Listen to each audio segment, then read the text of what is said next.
By the early 1800s, opium wasn't just a problem. It was a national crisis. Millions of Chinese were hooked, while foreign powers, particularly Britain, profited from the trade. The opium trade drained China of silver, destabilized its economy, and left an entire generation weakened.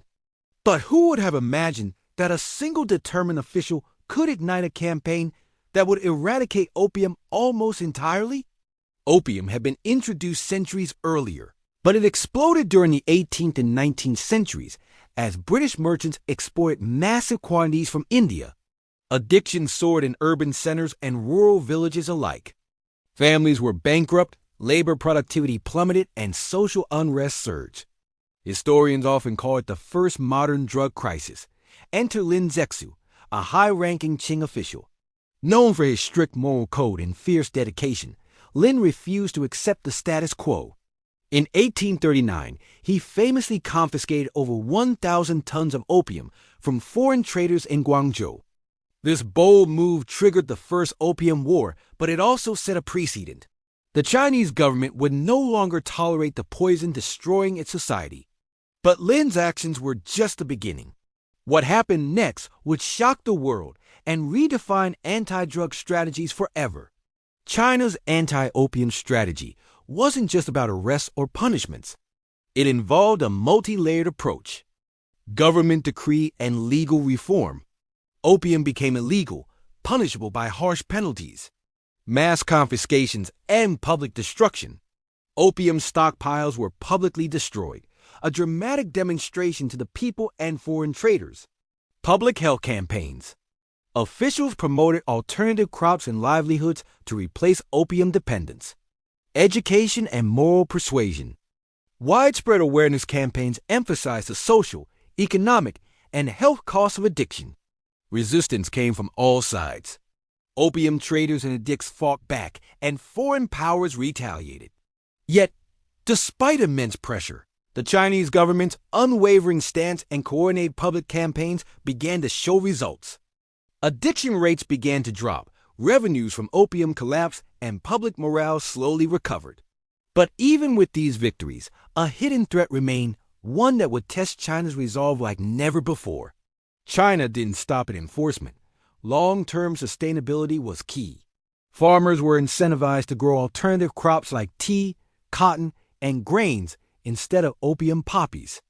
Communities were rebuilt with education and social programs. His wasn't just law enforcement, it was societal transformation. Within decades, opium addiction in China had plummeted. Millions were free from dependency, communities stabilized, and the economic drain reversed. Scholars now cite this campaign as the most successful anti-drug movement in world history, a model unmatched even by modern interventions. What made China's approach so successful? And could these lessons apply to today's global drug crises? China's strategy combined law enforcement, public health, education, and economic incentives. It shows that tackling addiction isn't just about punishment, it's about transforming society, creating opportunities, and reshaping culture. Modern anti-drug campaigns often focus only on arrests, ignoring the crucial social and economic factors China addressed over a century ago. China's opium nightmare was a national catastrophe. But through bold leadership, societal reform, and innovative anti-drug strategies, the nation reclaimed its health, economy, and stability. It stands as a powerful lesson. Addiction can be defeated, but only when the fight goes beyond enforcement and touches the heart of society itself. China's anti-opium campaign didn't just save millions of lives, it reshaped the trajectory of a nation. Entire communities were revitalized, and economic productivity surged as labor forces returned to work, free from the grip of addiction. What was once a society crippled by opium slowly transformed into a more resilient and self-reliant civilization. His dramatic reversal demonstrates that a well-coordinated, multifaceted approach to addiction can create lasting societal change, a lesson that resonates even in today's global fight against narcotics. The world today still struggles with drug epidemics, from opioids in North America to methamphetamines in Asia. China's Historical success offers insights that remain relevant. Enforcement alone is never enough. True success comes from combining strong legal action, public health measures, economic incentives, and education. Modern nations can learn from China's strategy. Address the root causes of addiction, empower communities, and provide alternatives to destructive behaviors.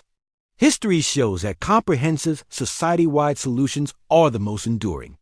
China's journey from opium devastation to recovery reminds us that the fight against addiction is not only a public health issue, it's a moral, social, and economic imperative. When leadership aligns with society, when education and opportunity replace despair, the results can be transformative. At TruthLens Global, we explore these untold stories of human resilience and societal innovation, revealing the lessons hidden in history that can guide our world today.